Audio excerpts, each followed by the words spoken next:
ლევანი ჟოიძესთან მინდოდა შეხვედრა, რომ მე-13 ხელფასი რატო არ რიგდება და ხალხი რა დღეში ვართ დახინებული ჯიბეში ფული არავის არ აქვს, მილიონერი არავინ არა. ძალიან გაჭირებული ვართ.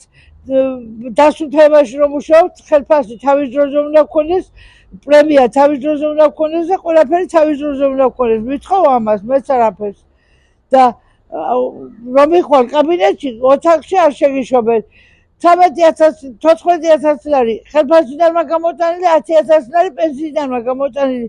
ძალიან გაჭირებაში ვარ ამ ფეხის გულისთვის. ძალიან დიდი პრობლემა მაქვს, ძალიან მაგარი გაჭირებული ვარ. რატომ არ ღებულობს მერი რას? არ ვიცი, რატო არ ღებულობს, არა მუშაობ, დაცვას ეტყვის და დაცვა არ გიშვებს მაგლა. და ვერ მიიღებ წელს მე-13 ხელფასს? არა, არ იქნება იანვრის 10-მდე, იანვრის 10-მდე რომელი მე ვარ გავაჩერო, იცი რამდენი ვარი მაქვს? ყველა აბუნტებული ახლა იძახიან დავყვრით ცოცხლებს და არ გავალთ სამუშაოზე.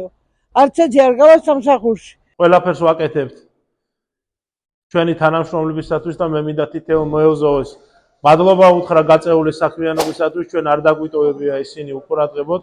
იცით, როგორც მეზობლებს, ასევე გამწვანების სამსახურთან მიმართებაში ჩვენ გავზარდეთ ხელფასები, ასევე დაგეგმილი გვაქვს, რომ იანვრის დასაწყისში მივცეთ პრემია და ჩათვალეთ, რომ მეზობლები მიიღებენ ჯილდოს სახით იანვარში პრემიას. მე-13 ხელფასი თქვენ და არა პრემიას. მე-13 ხელფასი არის ეგ. ანუ დაიცოდეთ.